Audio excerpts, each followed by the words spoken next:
Yəni ümumiyyətlə biz müsəlmanlar olaraq nəyə görə belə dəbdəbəyə düşdük? Bu müsəlmançılıqla bağlı deyil ki. Məsələn, eyni şeyi o zaman siz bu günlərim Səudiyyə Ərəbistanına getsəniz, orada hətta kralın belə adi bir baş daşı qoyulduğunu, üzərinə də heç nə yazılmadığını görsəz nə deyəcəksiniz? Azərbaycanla bağlı. O zaman təbii ki, deməli ki, bu Azərbaycanla bağlıdır. Və yaxud da siz indi xristianlıqla bağlı deyirsiniz. Orada gördüyünüz əsasən Azərbaycanda olanlar Pravoslav kilsəsinə mənsub olan insanlardır, o məzhəbə mənsub olan insanlardır. Onların qəbirlərini görürsünüz.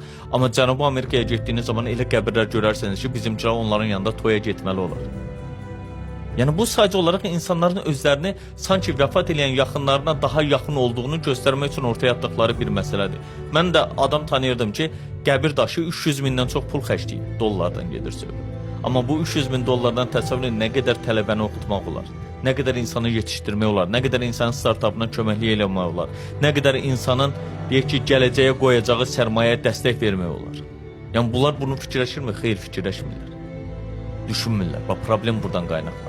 Məsələn, biz elə bilirik ki, uzaq şərqdə, məsələn, götürək Yaponiyanın özünü, orada çox gözəldir, yandırırlar və salam, külünü də gətirib evdə saxlayırlar, ondan da bitir. Xeyr, həmin o küllərin qoyulduğu yerlər var ki, həmin onun mənzərəsinin gözəl olduğu yerə görə 100 min dollar pul verirlər. İndi mən sizə başqa bir misal da verim. Məsələn, Yahudiliyin özündə bugün özüm olduğuma görə deyirəm bu yerləri, gözümlə gördüyümə görə Zeytun dağları adlandırılan bir yer var. Hətta İsa Peyğəmbərə vəhyin gəldiyi yer olaraq bilinir. Həmin orada qəbir yeri yoxdur. Orada qəbir yeri almaq istəyən bir Yahudinin bələdiyyəyə ödədiyi vəsait 500 min dollardan üstündür. Amma İslamda ümumiyyətlə dində belə düşür. Xeyr, ümumiyyətlə yoxdur. Niyə? Çünki dinin anlayışı ölənlərlə maraqlanmır. Bir insan ölüb gedəndən sonra insan özü öldüyünün belə fərqində olmur. Bir insan öldüyü zaman sən onun üzərində istəyirsən qızıldan qoy, bir faydası yoxdur. Onun cənnətə qazanmasına səbəb olmayacaqsan.